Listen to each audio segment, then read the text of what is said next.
À 60 km au large de la côte sud de Cuba, les jardins de la Reine égrènent un chapelet de plusieurs centaines d'îles et d'îlots de formation corallienne sur environ 130 km d'est en ouest.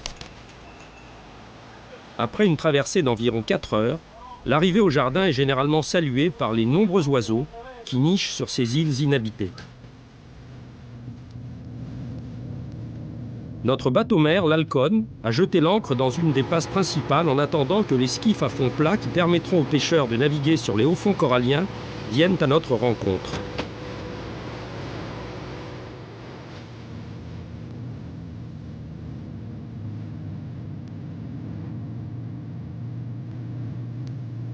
Les jardins de la Reine sont le meilleur spot que nous avons à Cuba pour la pêche sportive et la plongée sous-marine. C'est un archipel qui s'étire sur environ 70 milles de longueur et qui est formé de plus de 1000 îles et îlots. Et la plupart de ces îles sont en fait des cayos qui découvrent à marée basse et qui sont bordés de mangroves.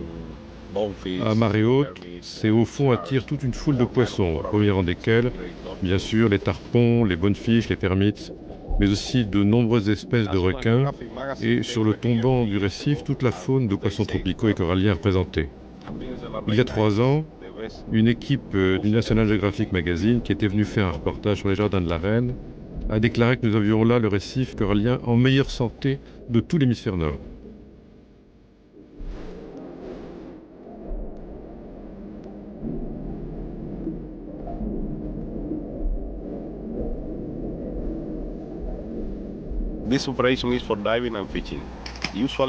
Ici, nous organisons la pêche sportive, essentiellement à la mouche, et la plongée sous-marine pour la vision de la faune.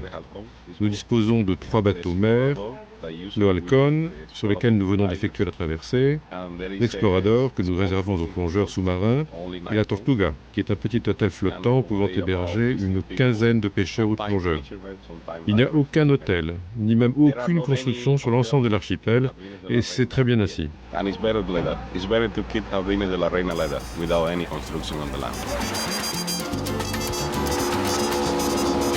Au départ du Halcón ou de la Tortuga, les clients se rendent sur les lieux de pêche à bord de skiffs à fond plat, fortement motorisés, permettant de se déplacer rapidement dans le dédale des jardins.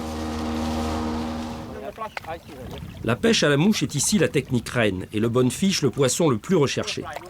Leur abondance en toute saison sur les flats ou au fond des jardins fait que même pour un pêcheur débutant, il est courant d'y ferrer plus d'une dizaine de ces poissons par jour. Les sortir, surtout si vous pêchez relativement fin, est une autre histoire. Mais n'est-ce pas là justement ce que le vrai pêcheur sportif recherche? Un combat où le poisson, qui est plus ici un partenaire de jeu qu'une proie, a toutes les chances de sortir vainqueur.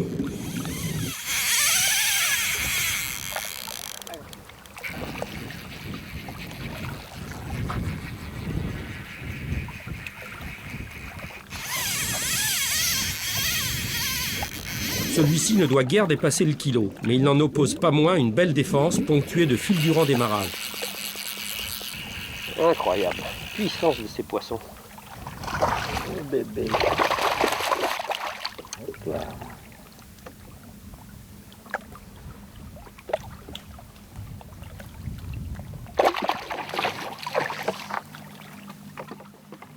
Les bonnefiches n'ont pas de dents, mais possèdent sur la langue et de part et d'autre du palais comme des petites meules qui leur servent à broyer crevettes, crabes et petits coquillages. Leur tête profilée en cône leur sert à fouiller les fonds de sable ou de vase et, merveille de l'évolution, une membrane solide et parfaitement transparente recouvre complètement la cornée de l'œil et leur permet d'y voir clair tout en remuant les substrats où se cache leur proie.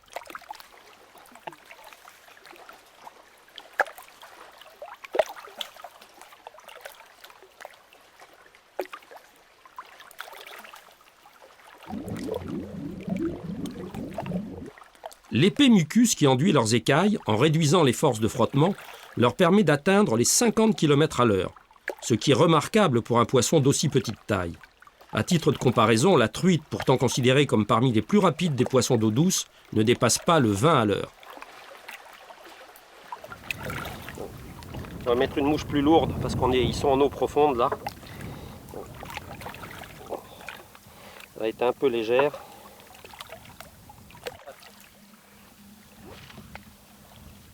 En ramenant sa soie par de petites tirées saccadées, Le pêcheur anime la mouche pour qu'elle imite, au-dessus du fond, les bonds d'une crevette qui cherche à se cacher dans le sable.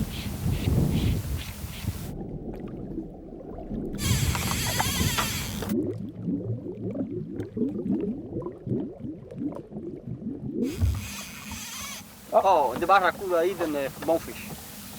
Yeah, big barracuda. Hein. Eaten a huge bonefish. Un gros barracuda a pris le bonefish et m'a coupé la ligne en même temps. Il a pris le bonefish, il a tout. How big was this barracuda? About Maybe 20, 25 hein? pounds, maybe. 25 livres.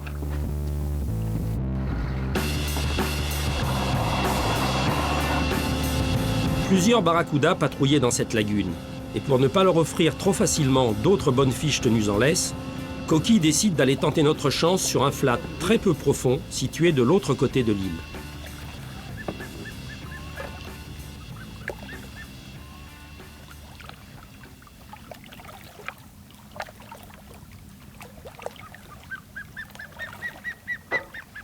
Le guide ne s'est pas trompé. Les bonnes fiches sont bien là, croisant dans moins de 15 cm de hauteur d'eau. Leur dorsale et le lobe supérieur de leur caudale bien visibles en surface. Celui-ci a pris la mouche à peine tombée devant son nez. Sur ce flat encombré de bois mort, la fuite éperdue du poisson a toutes les chances d'accrocher la soie ou le backing dans une branche ou une racine de palétuvier. Et Coqui a aussitôt sauté à l'eau pour prévenir l'incident et dégager la ligne.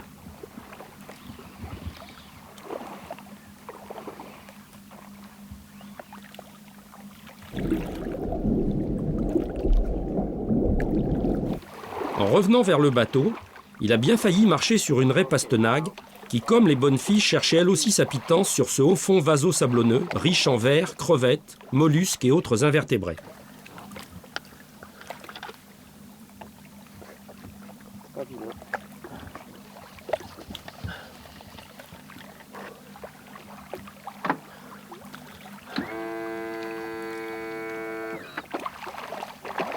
Ce bonne fiche pèse entre 5 et 6 livres, poids tout à fait moyen dans les jardins de la Reine.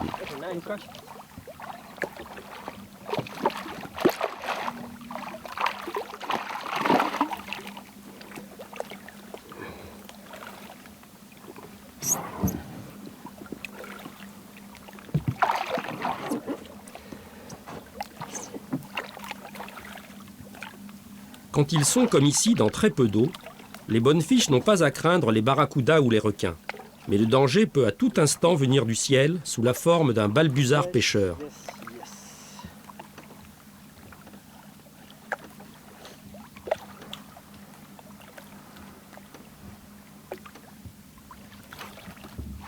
Une autre dorsale est en vue. La mouche est tombée à environ 1 mètre devant le nez du poisson. Le bonne fiche l'a vue et accélère en poussant fortement l'eau pour s'en emparer. Dès qu'il ressent la piqûre du fer, il fonce à toute nageoire droit devant lui. Dans si peu d'eau, Coqui a bien du mal à pousser le skiff et je décide de descendre pour aller au devant du poisson.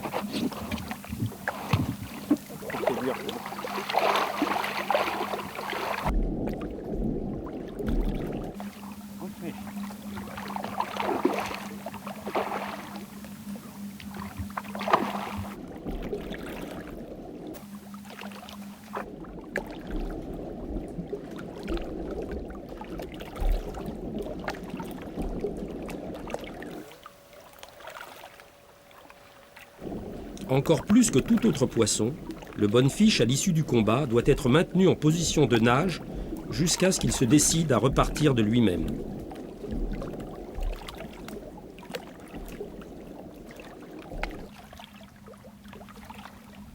Pour ce coup-ci, le balbuzard restera sur sa faim.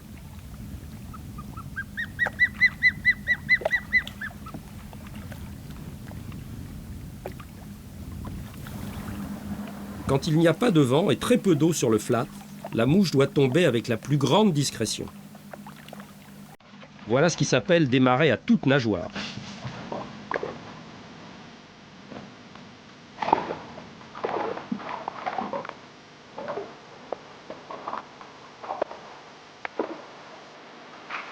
Lors de son premier rush, il ne faut surtout pas essayer de retenir le bonne fiche, mais simplement accompagner sa folle course en laissant dérouler la réserve de ligne qui est sur le moulinet. Ce n'est qu'une fois le poisson arrêté, épuisé par son premier sprint, que le pêcheur cherchera à rembobiner son backing.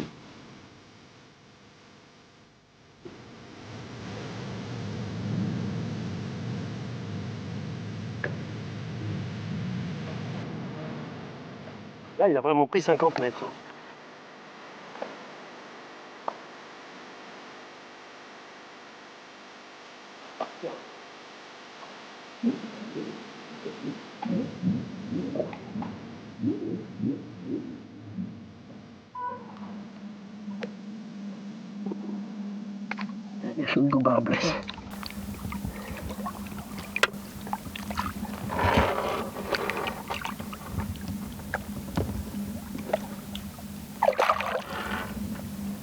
Sur les flats, le plus important, c'est d'être au bon endroit et au bon moment de la marée. Tout est conditionné par l'heure de la marée. Les bonnes fiches vont venir avec le flot montant et reviendront aussi avec le flot descendant. Mais ils arrivent les premiers. Ensuite viendront les permits. Il leur faudra 1 heure après, 1 heure et demie après. Il faudra qu'ils aient au moins 60-80 cm d'eau. Les bonnes fiches, 30 cm. Et les tarpons viendront après. Les gros tarpons, il leur faudra 1 mètre d'eau sur les flats. Donc à chaque endroit correspond un moment, soit de la marée qui monte, soit de la marée descendante. Et tout tient dans le savoir du guide. Et ici, Coqui travaille depuis 10 ans au Jardin de la Reine, et c'est un des meilleurs guides que j'ai vu, même en Floride. Ce serait probablement un des meilleurs guides de Floride. Il a un instinct, il sait que tels poissons vont être là à tel moment. Et ça n'a pas de valeur. D'avoir un bon guide sur les flats, ça fait 90% du travail. La marée est maintenant haute, et il est temps d'aller nous amuser avec les petits tarpons.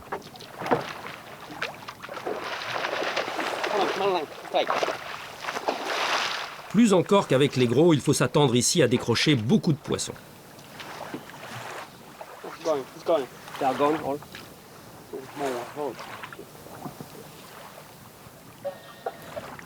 Même avec un hameçon qui pique, hein, pourtant je leur fais pas de cadeau.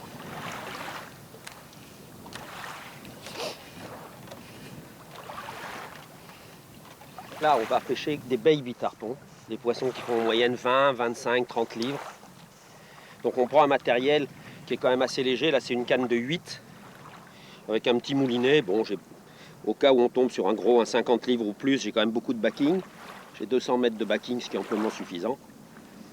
Et c'est une soie donc de 8 avec un moulinet quand même avec un frein. Il n'y a pas besoin que ce soit des machines de guerre comme on voit souvent.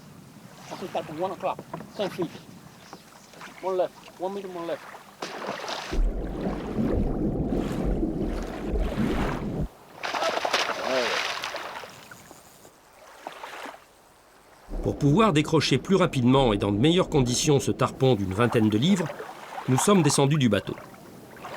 La bagarre avec un poisson que l'on désire relâcher doit toujours être aussi brève que possible. Le pêcheur doit parfaitement connaître les limites de résistance de son matériel et surtout de son bas de ligne pour amener son adversaire aussi vite qu'il le peut.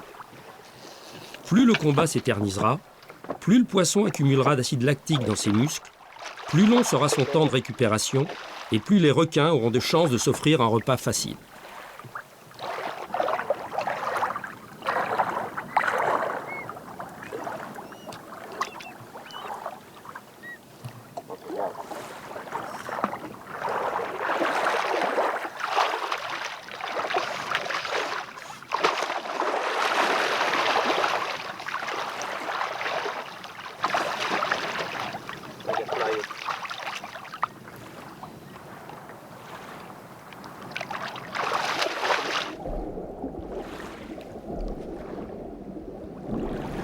Notre tarpon repart vigoureusement et au passage va s'offrir une bonne goulée d'air atmosphérique. Grâce à leurs poumons résiduels, les tarpons peuvent en effet, de la sorte, augmenter grandement leur métabolisme respiratoire. Oh my God. They're really eating now. Impossible. Cut, 11 o'clock.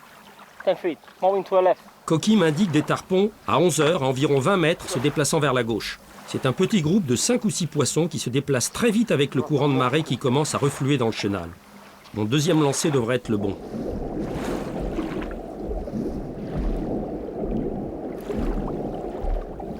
Aussitôt après le ferrage, s'il se sent bridé dans ses évolutions, le tarpon effectue des cabrioles aériennes qui ont souvent pour effet de déloger l'hameçon. S'il revient vers le bateau, il faut mouliner le plus rapidement possible pour essayer de garder la ligne toujours tendue.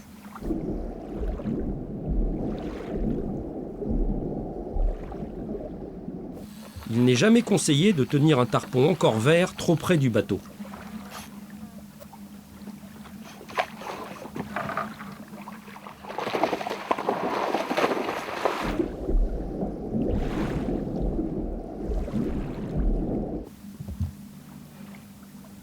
Lors de ces sauts, le pêcheur doit impérativement se fendre tel un escrimeur afin de soulager la tension de la ligne. Dans l'air, en effet, le poids du poisson n'est pas contrebalancé par la pression d'Archimède et excéderait la résistance du bas de ligne.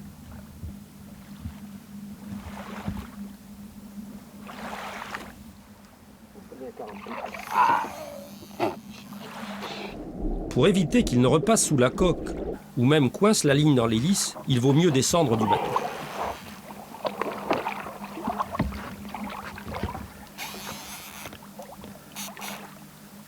Il est méchant encore, hein. Pas un gros marlino.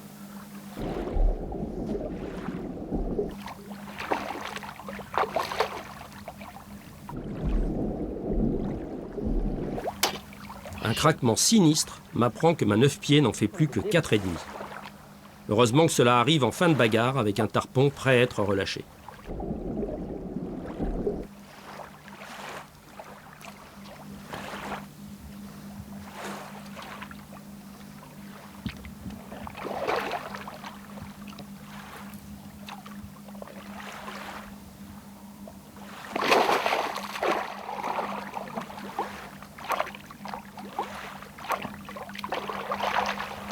Voilà ce qui s'est passé, ça a cassé net à la virole. Pourtant rien fait de mal. Ça arrive.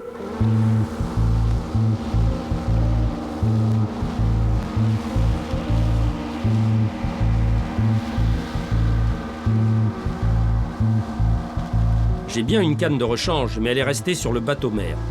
Et pour l'heure, il ne nous reste plus qu'à essayer d'aller prendre quelques grands carnassiers au lancer sur le tombant du récif. Au jardin de la Reine, le récif corallien est rarement à plus d'un demi-mille de la plage ou des flats. Et en quelques minutes, il est toujours possible d'aller essayer d'autres techniques pour d'autres adversaires. Quand on le pêche autrement que sur du 50 livres à la traîne dans l'eau boueuse des estuaires africains, le barracuda est un grand poisson de sport. Pas si facile que cela à faire mordre en eau claire. Souvent, il suivra le leurre jusqu'au bateau, mais sans se décider à l'attaquer. En brassant bruyamment l'eau en surface avec le sion de la canne pour imiter la panique d'un banc de poissons fourrage, on le décidera quelquefois. Toujours là.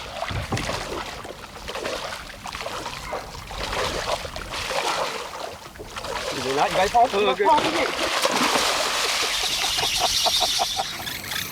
Ça c'est un gros. Un gros barracuda, on l'a vu arriver. Il n'est pas content. Je vais tirer un peu parce que j'espère qu'il y a de l'eau en dessous.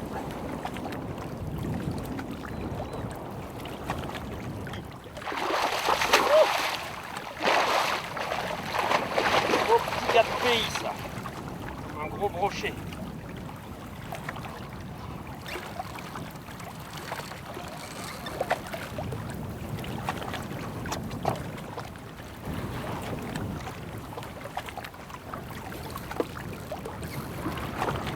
Il n'est pas content d'avoir vu le bateau.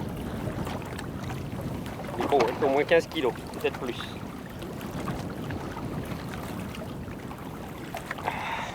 Attention.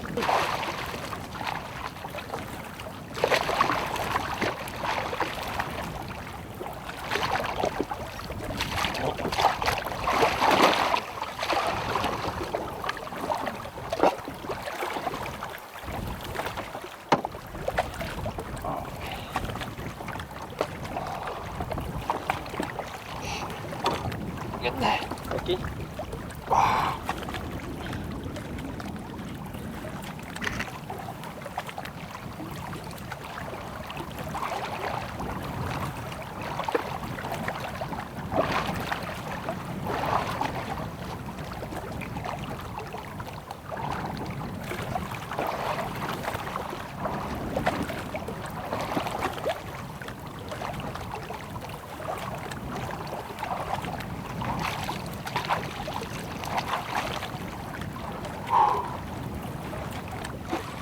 Aussitôt relancé, le popper a été attaqué.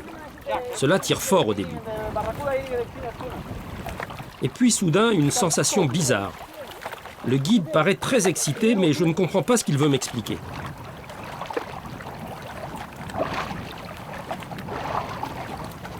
Alors qu'il se débattait au bout de la ligne, ce petit thon à nageoire jaune a fait une bien mauvaise rencontre.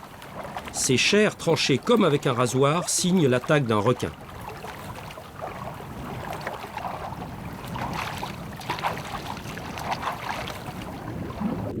Je relance aussitôt.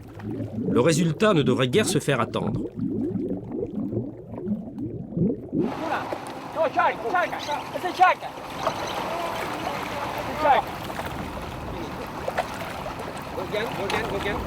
Attention, il est là. Il se rapproche. C'est un requin. Oh, il n'est pas content. Le moulinet. Ah non, la canne, ça va laisser le frein, j'ai peur. C'est quand même pas fait pour ça, c'est mon moulinet à barre.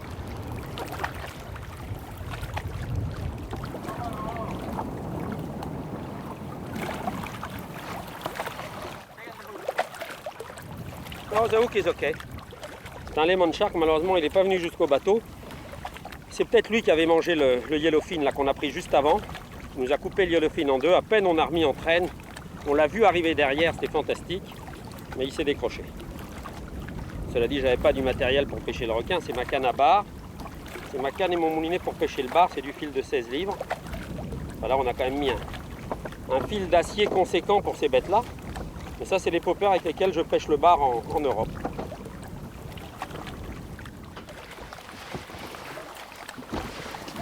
Christian rêvait depuis des années de plonger sur un récif corallien.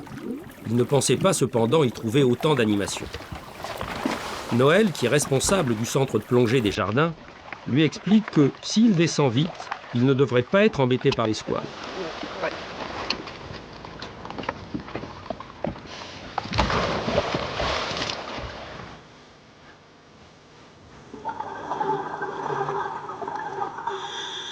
Classé en parc national par le gouvernement cubain, qui a compris que la préservation des richesses naturelles de l'île allait de pair avec les retombées économico-touristiques, l'archipel des Jardins de la Reine est aujourd'hui un sanctuaire marin unique dans la mer des Caraïbes.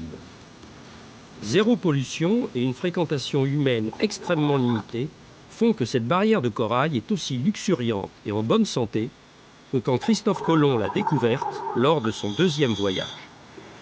C'est d'ailleurs en l'honneur d'Isabelle, la très catholique reine d'Espagne, qu'il baptisa l'archipel les Jardins de la Reine.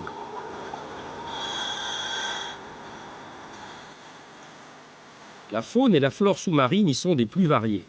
Plus de 30 espèces de coraux différents y ont été répertoriées. Crustacés et poissons y pullulent. 4 espèces de tortues marines y sont représentées. Et les derniers crocodiles marins de la zone Caraïbe y ont trouvé refuge.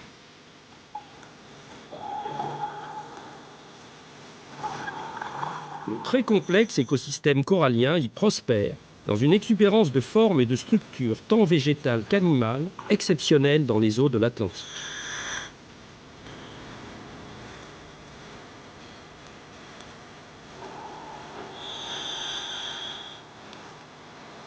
Aucune pêche professionnelle, ni prédation humaine d'aucune sorte, ne sont jamais venues interférer avec la vie du récif.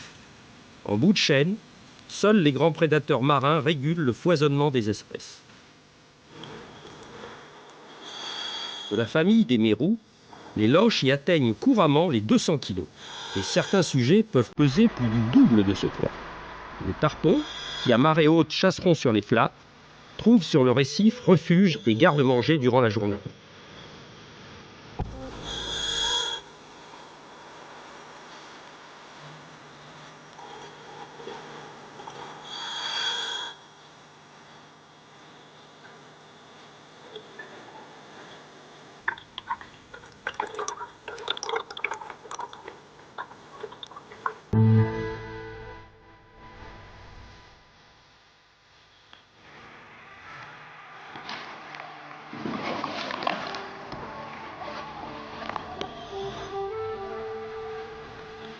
Pour montrer à Christian que ces requins de récif ne sont habituellement pas dangereux pour l'homme, Noël lui montre comment les immobiliser en leur comprimant d'une certaine façon le pédoncule caudal, ce qui, dans un premier temps, les paralyse, puis, en les empêchant de nager et donc de faire circuler l'eau et l'oxygène dissous dans leur fente branchiale, les induit en état de narcose assez prononcé.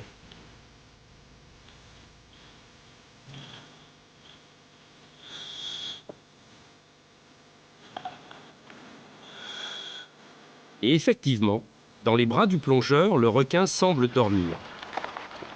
Noël peut alors tout à loisir nous montrer certains détails de son anatomie, et notamment l'ouverture des mâchoires situées en position nettement ventrale, ce qui a donné corps à la légende du squale obligé de se retourner sur le dos pour attaquer et mordre.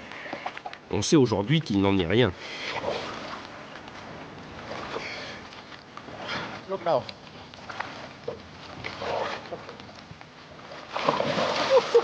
Extra. J'avais jamais nagé avec des requins pareils.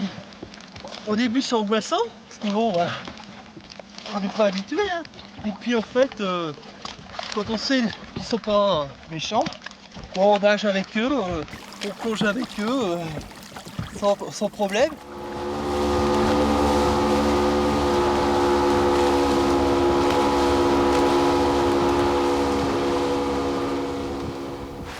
Retour sur les flats à marée basse. Un fort courant descendant couche les herbes à tortues, dont la prairie va bientôt émerger.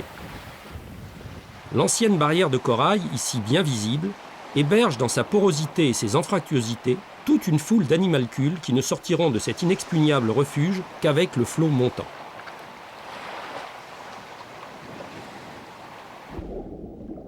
Ces sardines affolées ont été acculées dans une petite anse peu profonde par quelques carangues en maraude. Une mouche genre streamer devrait nous permettre assez facilement d'en capturer une. Délaissant le banc vif-argent pour ce qu'elle croit être un poissonnet blessé, 4 ou 5 carangues se disputent immédiatement le leur. Le seul véritable intérêt de ces poissons est de faire plier la canne et chanter le frein du moulinet, car les faire mordre ne présente guère de difficulté. Un Jack Creval, une carangue, c'est les mêmes qu'en Afrique. Elle n'a pas l'air très très grosse.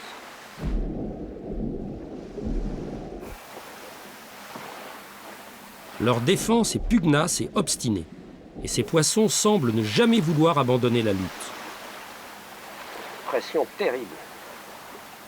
Offrant la largeur de ses flancs à la pression de l'eau, la carangue exerce sur le bas de ligne une pression maximale et peut ainsi nager à l'horizontale pendant de longues minutes. Appelé Jack Creval sur les côtes américaines de l'Atlantique, la plupart des ichtyologistes semblent aujourd'hui admettre que ce poisson ne forme bien qu'une seule et même espèce avec la grande carangue des côtes d'Afrique.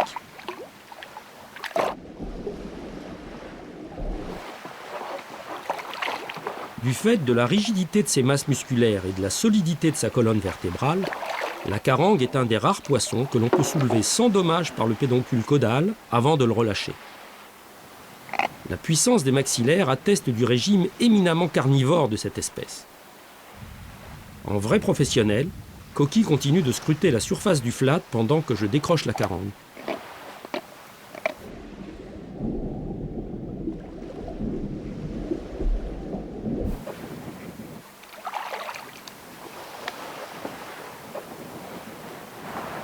Quand il y a une concentration de sardines en eau peu profonde, les pélicans ne sont jamais bien loin.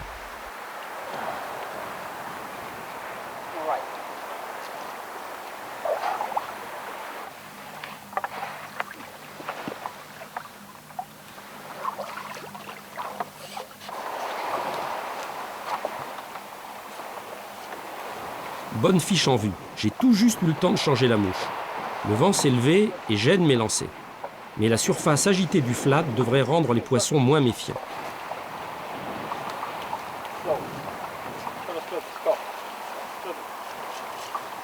Je strippe rapidement car plusieurs poissons, bien visibles sous la houle, suivent et se disputent la mouche.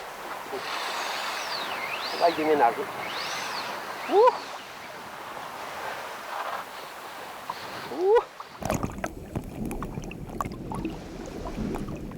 C'est un petit bonnefiche qui m'a néanmoins pris une bonne trentaine de mètres de backing, et dont la capture sur ce fond bien dégagé de sable blanc ne devrait pas poser trop de problèmes.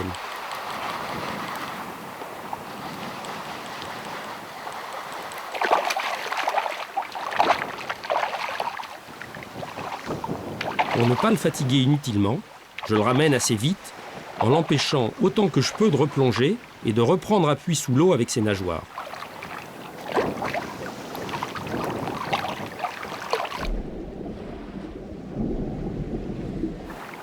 Il pourra ainsi repartir dans les meilleures conditions.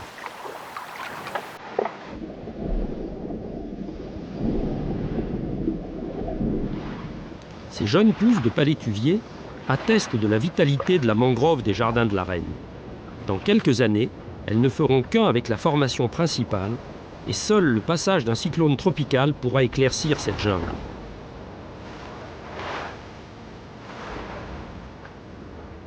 L'enchevêtrement des racines de palétuvier stabilise les fonds et offre aux crabes, crevettes et petits poissons d'excellents refuges.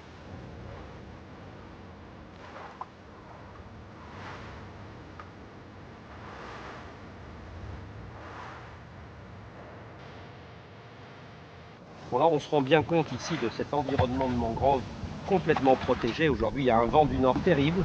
Là, on est complètement à l'abri du vent. Les poissons sont à l'abri complètement du mauvais temps. Il y a toujours de la nourriture, ce qui explique que tous les gros poissons de récif viennent frayer autour des mangroves et leurs jeunes viennent grossir parce qu'ils sont à la fois à l'abri des prédateurs, ils trouvent une nourriture abondante. Ici, on voit très bien ces racines, cette branche en fait qui va reprendre racine. C'est un véritable bouturage. La branche, on la voit là-haut, elle va partir dans l'eau et elle va reprendre racine. Et la mangrove, comme ça, par proximité, va s'agrandir.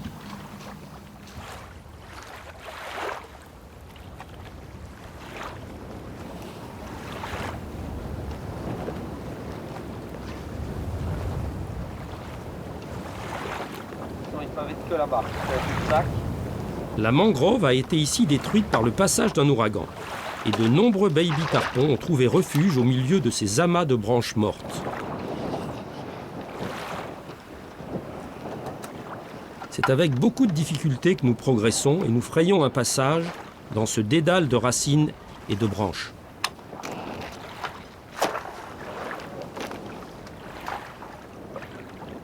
C'est tarpon here.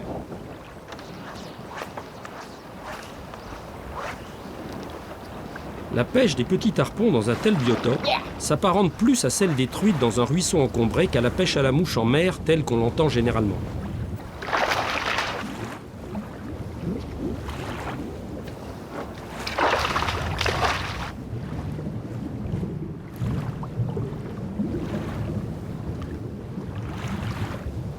L'énergie dépensée par ces tarpons en miniature est réellement phénoménale. On dirait en fait de gigantesques ablettes dopées à l'hormone de croissance et aux amphétamines.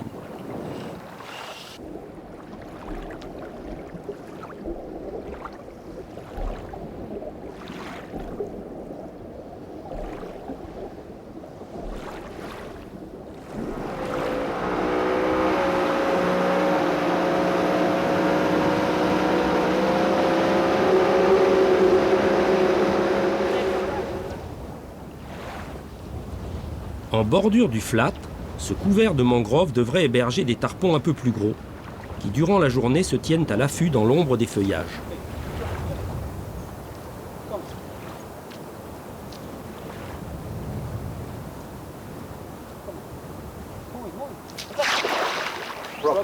On a cassé ce poisson parce que j'étais en 12 livres. Juste avant, on avait pêché cette mangrove dans les bois morts, là où il y avait des tout petits tarpons qui faisaient à peine 4-5 livres.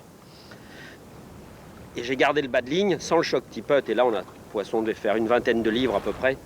Et il a cassé tout de suite. Dès son deuxième saut, il est retombé dans les mangroves. Il est parti avec la mouche.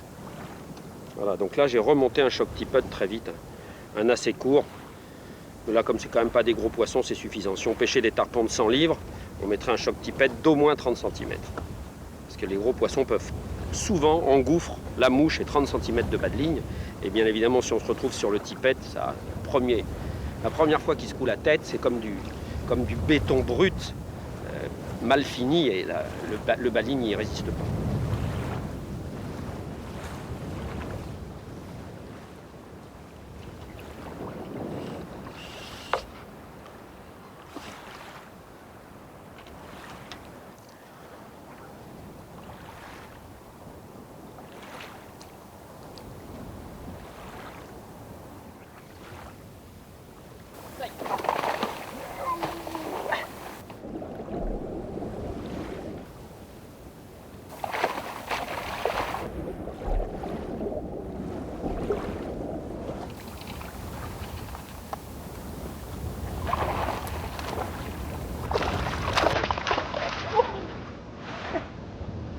Il est reparti et c'est aussi bien.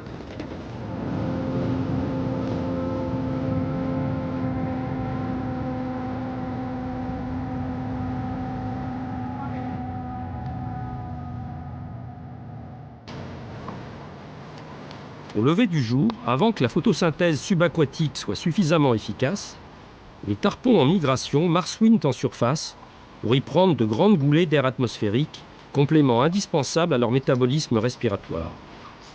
Ils ne sont alors guère agressifs et les mouches les laissent généralement indifférents.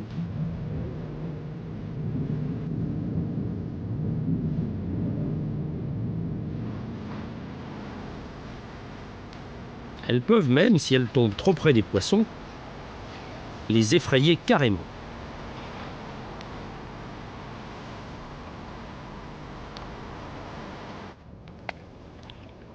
Sur cette immense flatte qui borde le récif, nous espérons trouver maintenant de grands tarpons en migration. Des poissons pesant entre 60 et 100 livres. Je suis équipé cette fois d'une canne en rapport de puissance 10-11. Okay. It's okay. See? Move to the right. It's okay. See? Okay. Eat. Okay.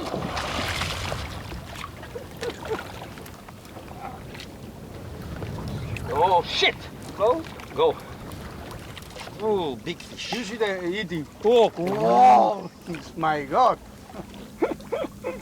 beautiful take. Il a pris, c'était fantastique.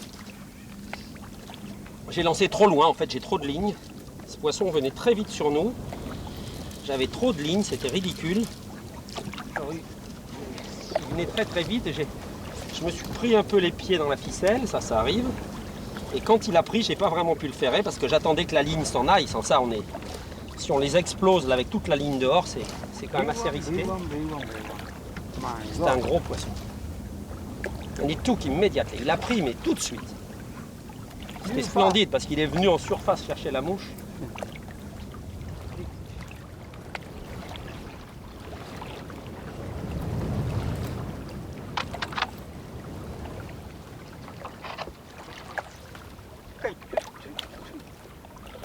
Okay, eating. Okay. Try. Okay. Okay. Okay. Okay.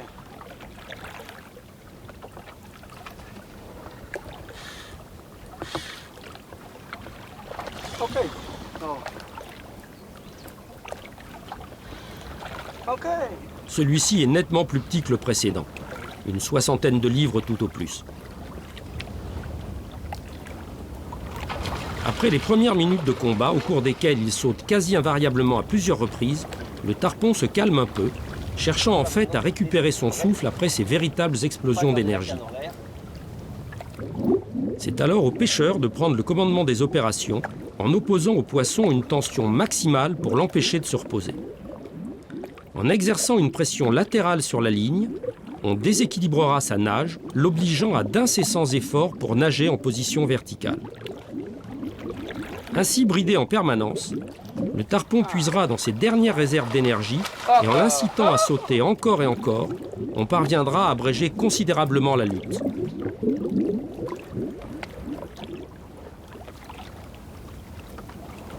Le combat avec un grand poisson marin, surtout avec une canne à mouche, doit également être psychologique si l'on ne veut pas qu'il s'éternise, sans aucun intérêt pour aucune des deux parties. Quand on ne leur laisse aucun répit, on peut ainsi amener un grand tarpon au bateau en une dizaine de minutes.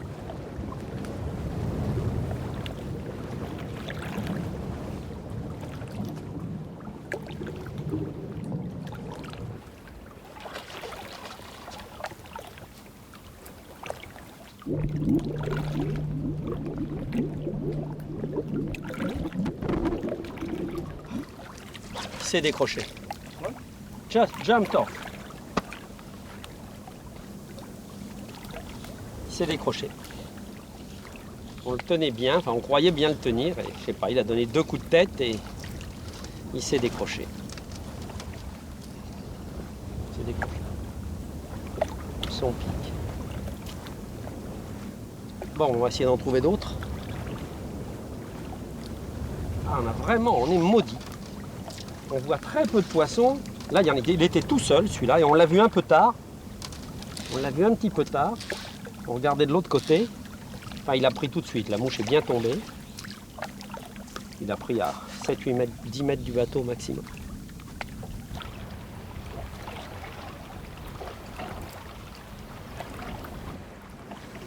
Là, maintenant, il est 5 heures. On vient de voir encore 2 tarpons, mais on les a vus au dernier moment. On est sur des fonds très bruns. Et on a une très mauvaise visibilité. Donc j'ai mis la glacière. Je vais gagner 50 cm. Ce qui va me permettre, si j'arrive à rester dessus, voilà, là ça va me permettre de gagner 7-8 mètres dans l'eau. 50 cm. Là je vois maintenant très bien. En bas je verrai à 7-8 mètres. Là j'arrive encore à voir à 15 mètres.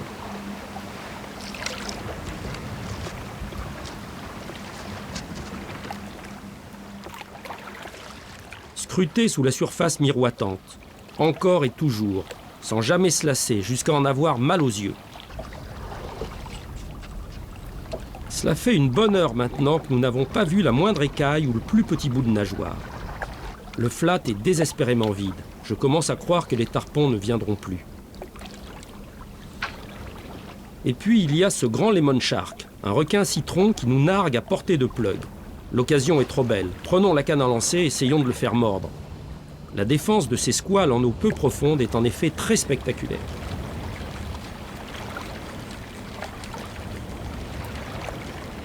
Les tarpons, vite la canne à mouche. Putain de noix. Ah.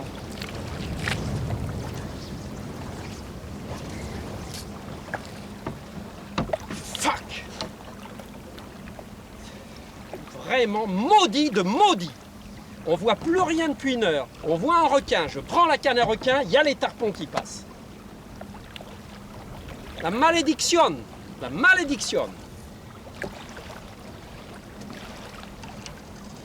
C'est une pêche, il faut pêcher le tarpon, même si on ne voit rien pendant une heure, il faut encore garder la canne. Ça, c'est la règle.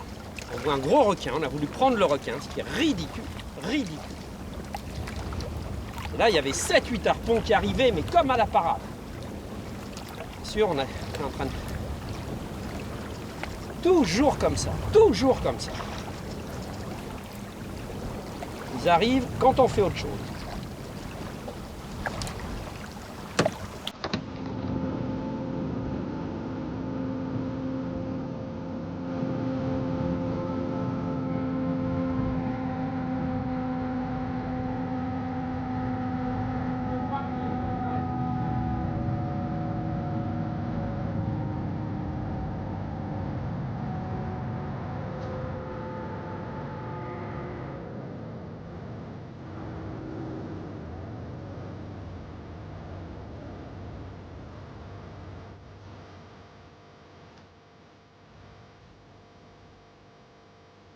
La pêche professionnelle des langoustes à Cuba est restée très artisanale.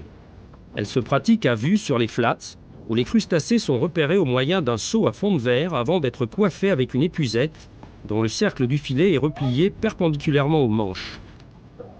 La nuit, en effet, les langoustes quittent leur abri en eau profonde du récif pour aller chercher leur nourriture sur les hauts fonds. Et le matin, il est facile de capturer les retardataires.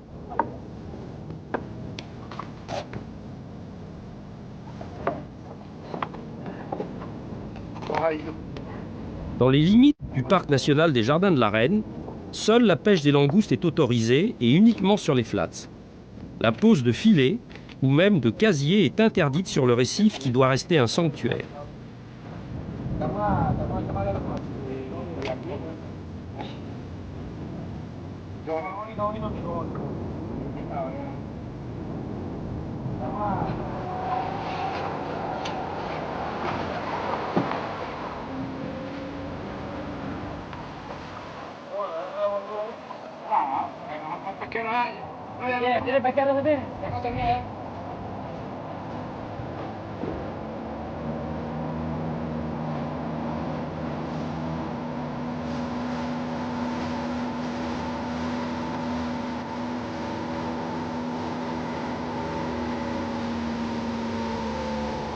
Ces langosteros du petit port de Rucaro viennent d'arriver au Jardin de la Reine pour une campagne qui va durer de 3 à 4 semaines. Ils vont vivre à bord de ces petits chalutiers et ne reviendront à terre que quand ils auront capturé entre 800 et 1200 kilos de crustacés.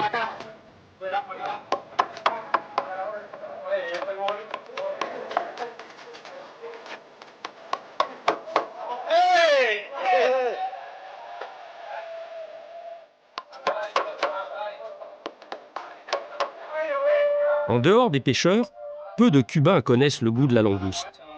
Ces délicieux crustacés sont en effet exclusivement réservés à l'exportation. Mais ici, il faut bien faire et même se régaler avec les moyens du bord.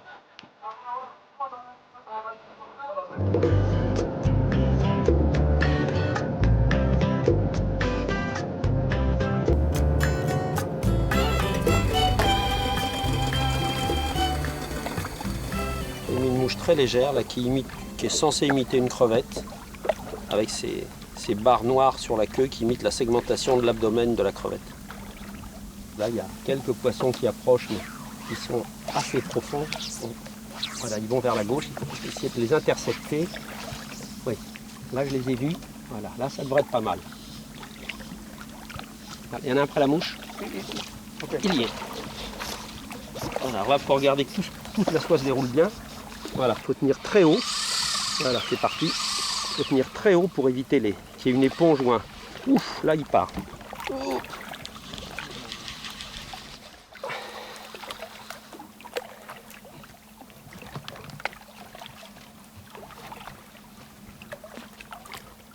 It's nice fish, a better fish. Maybe 5 pounds. Strong. Strong. Oof. So strong. Oof.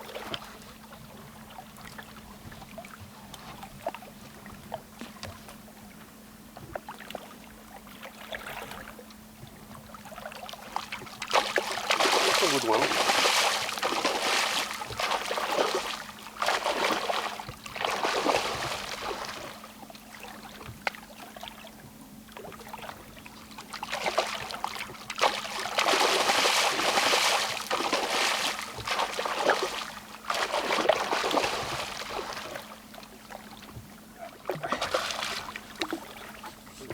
Une jolie bonne fiche.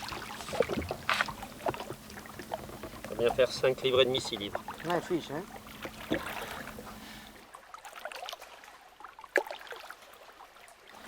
Il a pris très profond la mouche.